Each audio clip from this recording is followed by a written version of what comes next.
There's no business like show business. From actors, writers, directors, and behind-the-scenes crew, everyone loves being part of the biz, and everybody loves those Hollywood stories. My name is Bob McCullough. I'm married to Suzanne Herrera McCullough, and between the two of us, we've got over 200 hours writing, producing, directing, or acting in some of the most classic television series and movies of all time.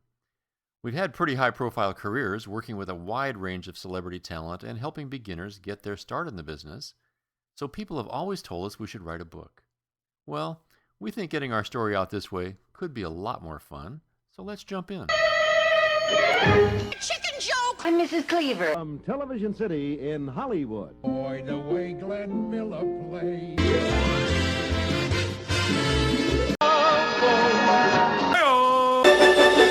We can rebuild him. We have the technology. Nanu. Baby, you're the great. Here comes the judge. Small cowbell. Not special. There's anything wrong with that. And now for something completely different. There's no business like show business, like no business I know. This is Where Hollywood Hides, podcast number 12. And my name is Bob McCullough, and you are... Suzanne Herrera McCullough. She's the cute one. And today we're talking to Suzanne about her acting career. In podcast number 11, Yippee! we talked about how Suzanne transitioned from being a production secretary at Universal City Studios to winding up in front of the camera. And you even went further than that and became a real actress. I'm so tired of talking about myself. But you're good at it. Yeah, sure. So tell us how you got your first speaking part. Well, as I said in podcast number 11, I'll make this short. I was a lava girl, one of 8 girls that would greet the airplane when On Fantasy Island. Came on Fantasy Island. There was a couple lines of dialogue for a lava girl. I happened to have gotten picked by the director, and I did my lines. I was very honored, and I got the opportunity to purchase my SAG card. You have 30 days after your first speaking role to join. I collected the money. I think I borrowed some money from my parents, and I joined the SAG. I went back to the lava girl job that I had on a daily basis.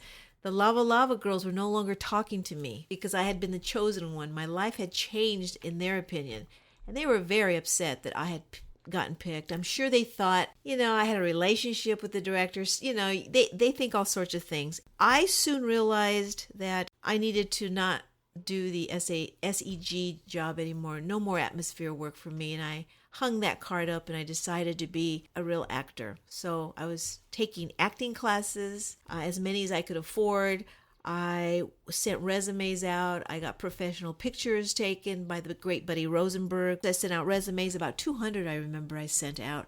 I literally only got 20 responses, and out of those I interviewed, and I picked the agents that I thought would help me. I picked an agent for commercials, an agent for theater, which meant movie and TV. And then I went ahead and I started auditioning, which was a big eye-opener because my first audition was 6 lines, tight clothes, and high heels. I think it was a lady of the street kind of role. A hooker.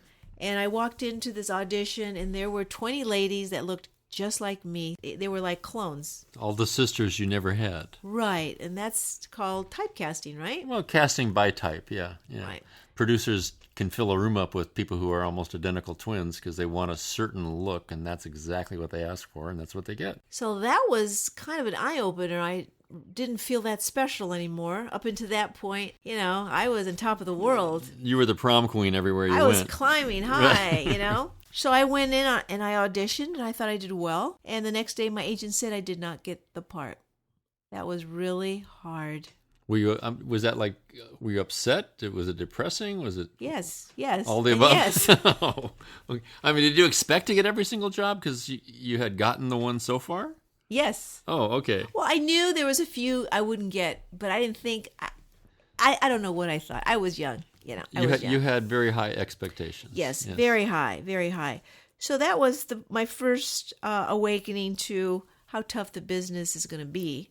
I went on many, many auditions. I can tell you for every 20 auditions, I might get one part.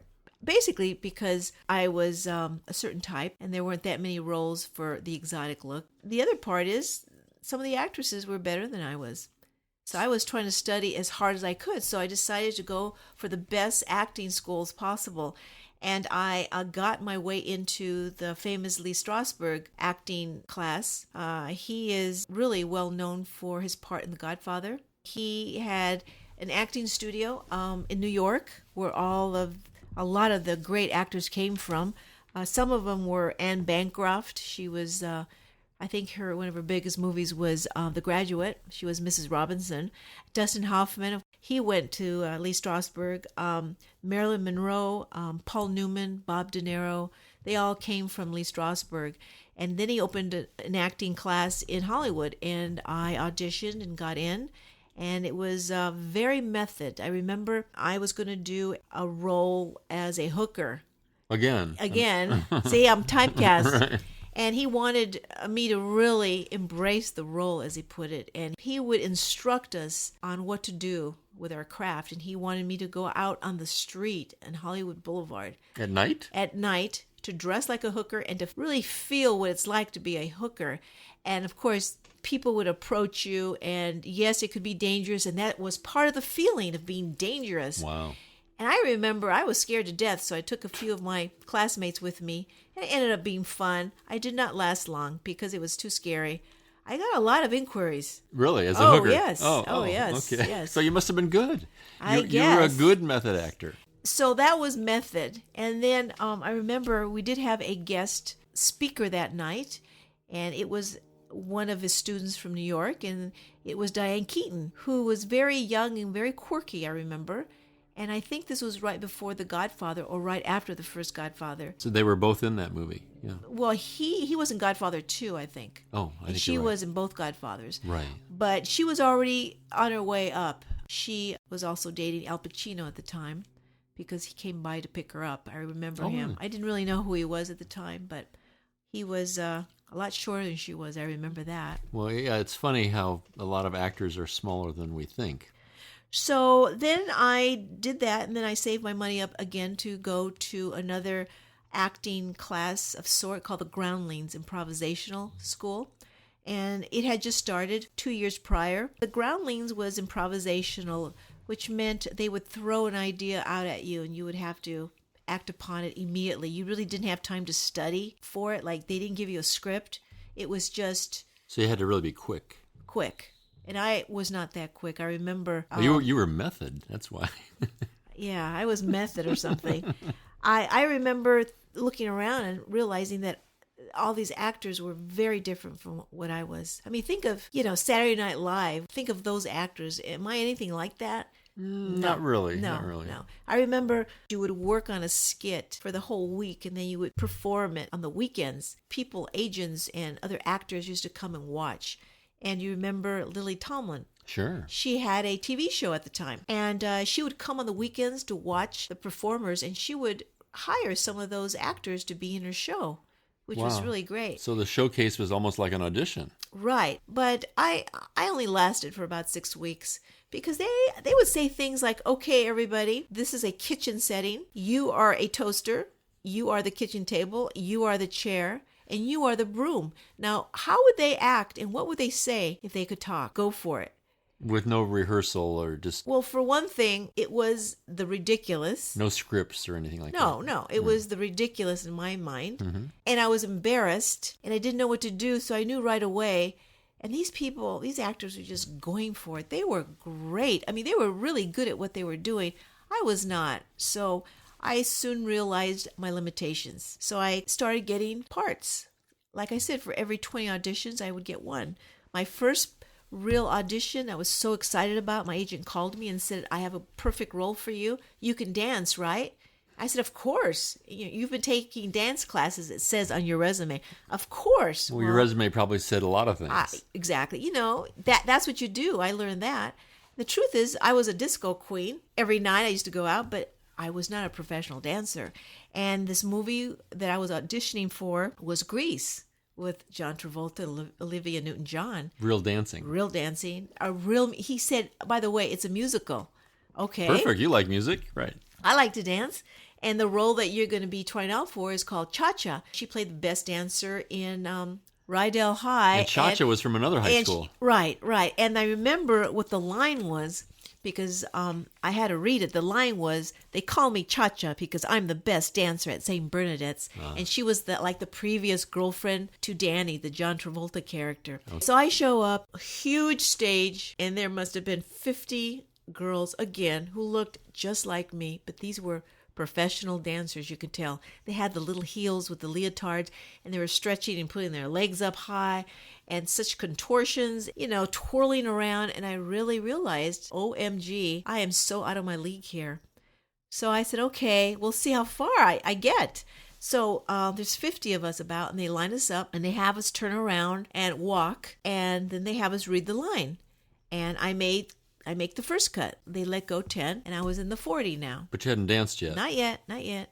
And then we did a few dance steps. There was this gorgeous woman, black woman, that showed up that was a professional dancer in her 40s and started doing some dance moves. Pretty simple. We did that, and then I made the next cut. It was down to 30. Wow. And in between, we had a break.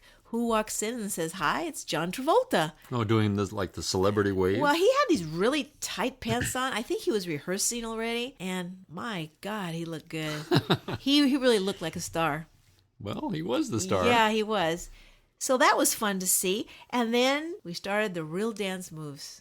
So the crowd has been cut down by half. Almost half. Okay. Did you ever see the I Love Lucy episodes at all? Sure. And there was a scene there, she's always trying to be in show business on her husband's show. And she was trying to be a ballet dancer or something like that. And she was trying to fake it, and it was a joke. That was me. That's how you felt. No. That's how I felt, and that's how I looked. We started doing these dance moves, and I, for the life of me, could not do it. It was a joke, and I did not make the third cut. You didn't make that cut? No. But you didn't fall down or sprain your ankle? No. And it was a lot of fun, and I was all sweaty, like a real dancer. I got to see John Travolta. I must say, I think that takes a lot of courage. I mean, you had that chutzpah that it takes to become an actor. I mean, you were willing to try anything. Sure. A lot of people just would have freaked out and said, "Oh, I can't do this," and walked out. So then I decided I needed to take dancing lessons. Okay. So I was so broke because I was spending so much money on all these lessons. Meanwhile, I was doing quite a few hand inserts. That kind of picked up for me. So that was more money than the usual SEG. Explain what hand inserts are again for anybody that might not. Hand inserts are, for example, basically I did commercials. You see someone drinking a cup of coffee, a young woman, and they may like the way she looks, but they didn't like her hands. So they call somebody like me in with decent looking hands to hold up the cup of coffee as they're filming. So like kind of close up. That would be your hand. Exactly. Or a hand over somebody's shoulder, or a hand, scratching your head. That's a pretty cool job. It is a cool job.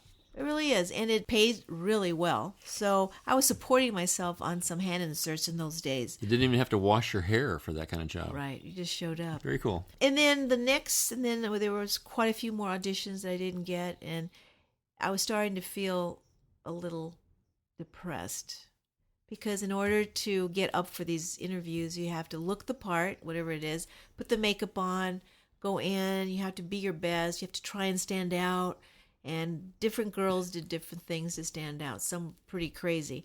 So my next role that I got was a movie, a 2-part movie called Helter Skelter, the story about Charles Manson, the killer. Mm-hmm. The mass murderer? Right. That starred Stephen Railsbeck, that movie. And he really looked the part.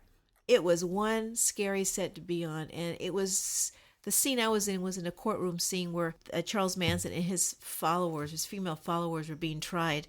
And I got cast as a guard, and they put lots of padding on me and put my hair up. So they took this beautiful 5'8" slender woman and made her into this big beefy prison guard. Right. I looked horrible, but wow. but it was a job, and it was a very physical job, because these actresses that played his followers had to physically try and get away from me every time I brought him in and brought him out of court. And it was hard, and I had to restrain him, and it was a lot of work. It was a lot of work. So you were like kind of the bully. I was. Okay. I was like a man. Funny. And the interesting part about the set, though, is the set had gotten so many threats from his followers. From the real followers. From the real followers, that they put extra security on all the doors. That was kind of scary. So they would actually walk me to my car. They would have all of us go through the back door. Wow, that's intense. It got to the point where I was doubting why I should even be on the set. Yeah, that's pretty intense. It was kind of dangerous. Yeah. You know, a few weeks later, I got cast Where the Buffalo Roam. It was a story about Hunter Thompson, right, the crazy author. Mm-hmm. And Art Linson, who was a director at the time, cast me. And I remember I was girl number 2. That was your name. That was my name. Mm-hmm. And I guess apparently Hunter Thompson had a lot of girlfriends. Every night, probably. Yeah, and I was one of those. So Bill Murray was in that movie. The great Bill Murray and Peter Boyle. That must have been crazy. That was really crazy. It was a crazy set, to be honest with you. It was a scene in his bedroom. There was no sex acts or anything, but I was dressed pretty skimpy. And thank goodness my role and my lines were dropped. They were on the cutting room floor. But it was a good paying job. And but you never made it to the big screen on that one. Never made it to the big screen. So what was Bill Murray like to work with? He was very quiet and mischievous. Oh, yeah. My quick Bill Murray story, we went to Hamptons one night for an early dinner. Hamptons was like our favorite hamburger place. Right, the big hamburger place in Toluca Lake right near Burbank Studios. And I went to the restroom, and there was a guy in the restroom, very small, like almost like being in a boat, tiny little bathroom. And there was a guy in his underwear. And he's changing clothes, and he pulls his shirt over his head, and it's Bill Murray. And he said something insane to me like, "Oh, don't mind me. I also have pants." Yeah, that's Bill Murray. Yeah, yeah. You know, he's not far from the characters that he plays. A little off the wall. Very off the wall. And he kept us in stitches, and we hung out, and we had lunch. He was very flirty, but I did realize that I could do scenes where they were kind of sexual and not feel weird about it. It was acting. That's pretty, again, it's pretty gutsy. I mean, for a girl from Catholic school. Well, there was no sexual act. What I'm saying, it was kissing, leading up to maybe a sex act. That never happened. But, And they cut that? Oh, man. Yeah, thank goodness. Thank God. Oh, man, because I'd like to see that. With the internet nowadays. I would like to see that. Yeah, well, you're never going to see it. I never saw that footage. Well, that's good. That's good. So I realized that I could do that with a straight face. And they kind of, made, usually there's 70, 80 crew members there. And when I remember saying, the director came up to me and said, "Are you going to feel uncomfortable, pretending to get intimate on the scene? We can clear the set." I said, "Yeah, clear the set." And what they did is they basically just left the skeleton crew and they left everybody else outside. And I learned that you could do that. Not for everybody, but, You're gutsy. Yeah, well, I was an actor. What can I say? And then I was on International Airport. You wrote it. Right. And I played, do you remember? You played a stewardess. A screaming stewardess. My name was Jill in the movie. Okay. All right. But, you weren't described as a screaming stewardess in the script. No, but the role was, the plane was going down. I was seating people. I was talking to people. I was talking to the pilot when something happened. And all of a sudden, the plane takes a nosedive.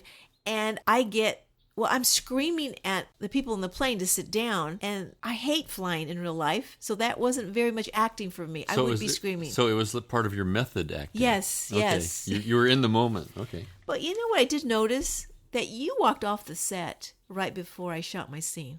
Well, I didn't want to inhibit you. And that's always bothered me. But I didn't want you to think that, he's judging me, or I wanted you to have that freedom. Okay. I just want you to be really truthful, just between you and I. And 100,000 people listening to this. Yeah. Were you not embarrassed by my acting? No, not at all. No, never. I was not embarrassed at all. I just wanted you not to have to deal with me being there. Well, I would have wanted it the other way. So I misread the whole situation. Okay, yes. Well, that happens. That's why I'd never made it, Bob. I was so depressed. That's why you're only almost famous. Yeah, that's right. Okay. That's right. Anyway, that was a fun show to work on because you had a lot of guest stars. Yeah, a lot. Bill Bixby was on that. Right. And George Kennedy. And I remember Bill Bixby coming up to me to show you what a nice guy he is and saying, "Hey, I remember you from The Incredible Hulk." Wow. And he said, "You're an actress now." And I said, yeah, I'm trying to be. But he was so nice. He was a really nice guy. You know, they misspelled my name. That's on bizarre. that show. That's bizarre. Didn't you catch that? I guess I was so busy writing the next project that I'd never looked back at like how they spelled anybody's names in the credits. It wasn't really my department. My department was selling another show. So then I went on and auditioned again and learned a lot. And I got a little tiny role in W.C. Fields and Me. And Valerie Perrine was in that. She played, I think, one of his girlfriends or something. Mm-hmm. Anyway, but I made very good friends with her stand-in. I'll call her Mary. Well, because that's her name. Right, but I don't want to go into her last name because Okay. I don't like to talk about people unless I can really ask them. Okay. And Mary was a little older than I was, very, very savvy and very sophisticated. I remember she used to smoke a cigarette with a cigarette holder. You guys were kind of the same physical type, both tall brunettes. She had a great body, though. I mean, she had the perfect body, and she was very attractive. We ended up rooming together. We rented the ultimate Hollywood actress house, I remember, off of Cahuenga, and I remember having some of my friends help me move in, and my brothers. They were very taken by Mary and the way she looked. She always knew how to show off her body. Like you, she looked like somebody, yeah. So one day, Mary, after we moved in, it was a couple weeks later, she came to me and said, I met this great guy. He's from New York. He's an actor, and he's out here, and he wants to have a cup of coffee, but he has a friend with him. How would you like to come with me and have like dinner and a cup of coffee or whatever it was? And so she was like setting up a double date kind of thing. it was a blind date. A blind double date for you, yeah. And I said, I am not interested. I didn't have a boyfriend at the time, but I was having a good time, and I was acting. At what point in your life did you not have a boyfriend? Come on. You had more boyfriends than there are in Hollywood. You don't know that. So it was awfully hard to get you on the phone. So I was acting and taking acting lessons and auditioning. I was really busy. So she begged me, said, please just come for a little bit. I really like this guy. So I said, okay, fine. But I'm not going home with him. I'm not doing anything like that. I just want to get this over and done with. It's going to be two Hollywood girls out for a Hollywood night. Two New York actors meeting two LA actresses. That's how she saw it. So I went, and we ended up in some steakhouse on Cahuenga. And I remember meeting her date. His name was Bob. He was very, very thin and very serious. Well, intense New York actor, right? Right. And that's what was so intriguing about him, I guess, for Mary. And then my date was very short, kind of an obnoxious guy who wouldn't stop talking. And he was just the opposite of her date. He couldn't stop talking. And I guess he would have been kind of cute, but he just was so obnoxious. So we sat there and we had dinner, and it was time to go, and I went home. Thank God I took my own car. Oh, so you didn't have like the awkward moment at your door where he drops you off? No, I said I have to go. I have an audition the next morning. That was a good out. Sounds like a scene out of Goodfellas almost, doesn't it? Right. And so years later, what I discovered was those two young men were Robert De Niro and Joe Pesci. That's a good Hollywood story. So that was kind of fun. And then after that, I had an audition for a soap opera. The soap opera was Ryan's Hope. At the big time. Apparently, they were casting in New York, and they sometimes, I heard, would come out to California to see if they wanted to audition anybody here. So my agent called and said that there was an audition at ABC, and for me to go in there. And so he said just to dress normally, whatever that meant. I forgot what I wore. So you didn't wear your hooker outfit. Right. It was not a hooker role. It was, he said, a small continuing role, and it was limited, but it was a contract. So they didn't tell you what the character was or anything? Not at the time. So I walked in there, and there was quite a few of me in there again. Uh-huh. They gave me some pages from a script to read, which are called sides, and we all would find our own little corners, and you would have either 5 minutes to 50 minutes to go over and try and memorize the lines. And there weren't that many, I remember. There was about 6 or 7 lines. So when you had an audition like that and they gave you sides, they expected you to know the dialogue when you went back in to read? Well, sometimes in other auditions, you could take the sides with you and kind of glance at them and then look at the casting directors and do the dialogue with him. some people who are really quick studies, they don't read the dialogue from the paper. They have it memorized. So are you a quick study? Did you have it memorized when you went back in? I had it pretty memorized because I knew by that time, after several years of acting, that went a long way. Especially for soap operas, where every day the actors are getting a new script and they have to be ready to rock and roll every day. I auditioned, and I felt pretty good about it. I went home. The next day, my agent called and said that I must have made a good impression because they want to see me again.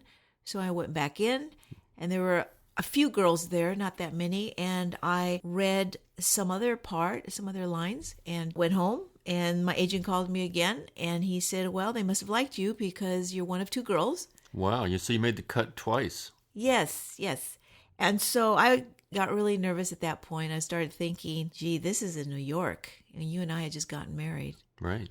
So I know you and I had a little bit of a conversation, dialogue. You said, well, if it's New York, it's New York. We can see each other on the weekends. And I said, yeah, we can. That's not what I said. What I said was you can go to New York and be an actress, or you can be here and be married. I don't remember that. That's exactly what I said. I don't think you said it at that time. Well, anyway, so I went back. I auditioned again, and I got the role. So when I got the call from my agent, I was very excited. And I remember that they wanted me in New York in 2 weeks. So what was the character? The character was a nurse, like a nurse Ratchet, I think. And a villain nurse. A villain nurse in a hospital setting.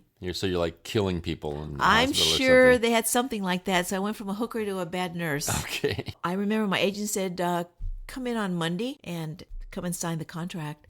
I remember I had the weekend to think about it, and you and I had a conversation. You had just been signed to a contract at Universal Studios, I remember. And that was exciting. Your career was starting to take off. Just starting, right? And I was going to be in New York, and my career was really on its way. I remembered I was very conflicted because I really wanted to go, but then I really wanted to stay, and talked about seeing each other on the weekends and flying to New York and back. I remember the pay was not great. Right. It was good, but not great. I thought we did the math, and we figured out the airfare was going to eat up your salary. But there isn't an actress in the world that wouldn't have taken this role because it was a good. In those days, soap operas were huge. So I remember we thought long and hard about it. We had many long conversations, and then I talked to my mom, I remember, about it, and she said, well, if you want to stay married, you shouldn't go. Deep down inside. What did your agent say when you said, I don't think I'm going to do this role? He was not happy. It's a difficult thing for an agent because they work pretty hard to even get you the interviews. So I said, I decided I just got married. I want to stay around. I don't mind flying to New York for a limited time on a show, but this could be easily 6 months to a year. And the average actress, I think, probably would have gotten rid of the husband and gone back to New York. Oh, absolutely. Because to really succeed, don't you kind of need to put everything aside and just focus on the career? Oh, sure. Now, if I wasn't married, it would have been really different. It would have been fun. Hey, Bob DeNiro and I could have hung out. That's right. Then I went ahead and did some Falcon Crest. That was a show you worked on. I remember that well. You did a great job. 2 or 3 shows.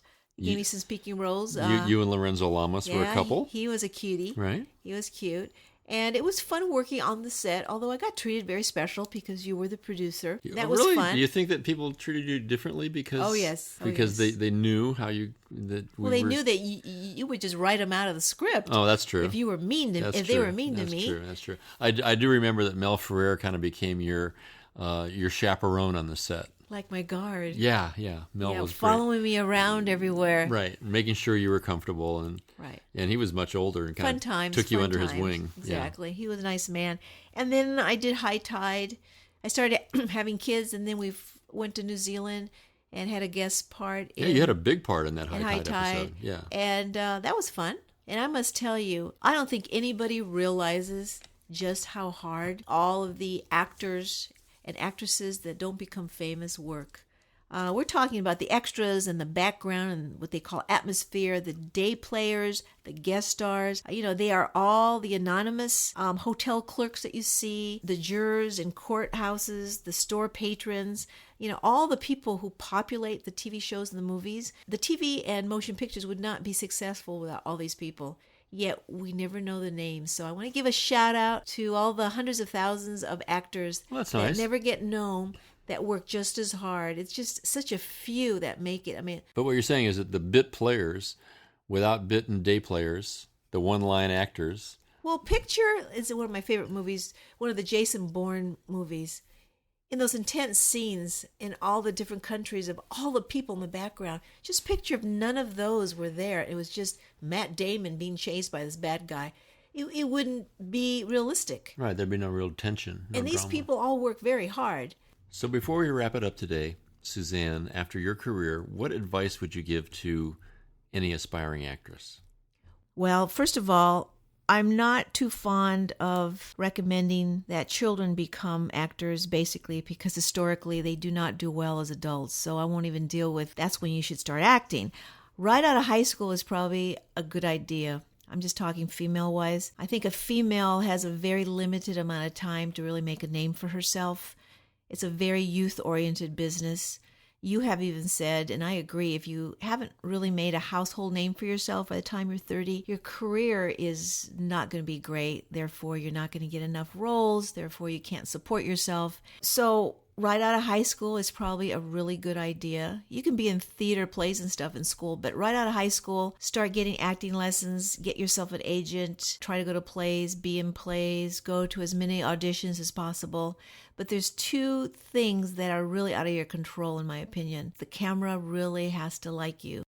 I think it has something to do with the angles of your face. It has nothing to do with beauty necessarily. It just means if the camera likes you, that means when people see you, there's something about you. For example, why is Jennifer Lawrence, who just won the Academy Award, why do people love seeing her? She's not the most beautiful woman in the world.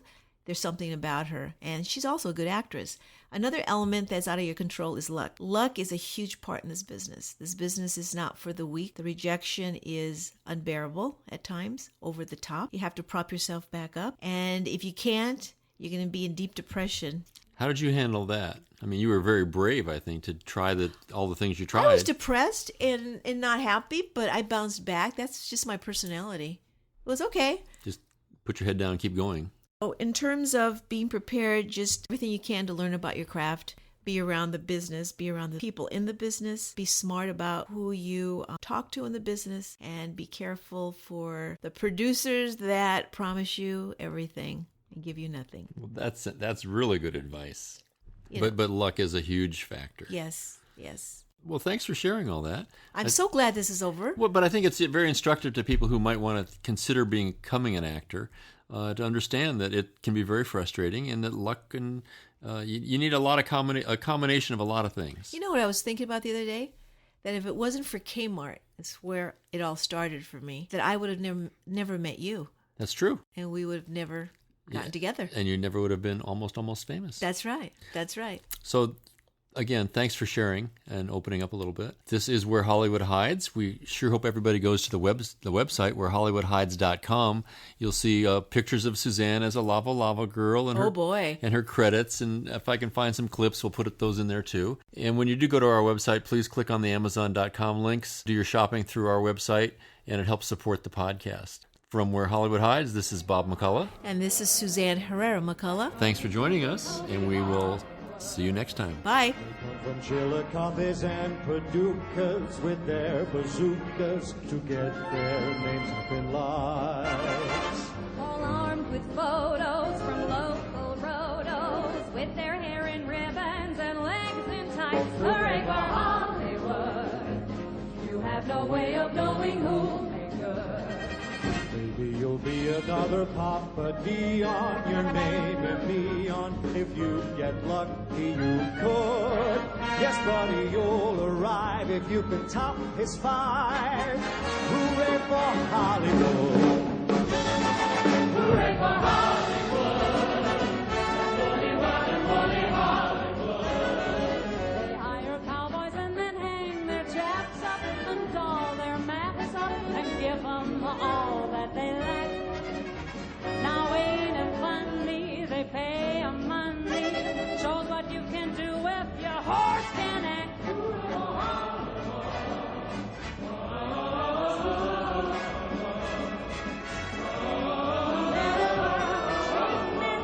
Act like ape men and then convince the nation. They make 'em run and yell, and people think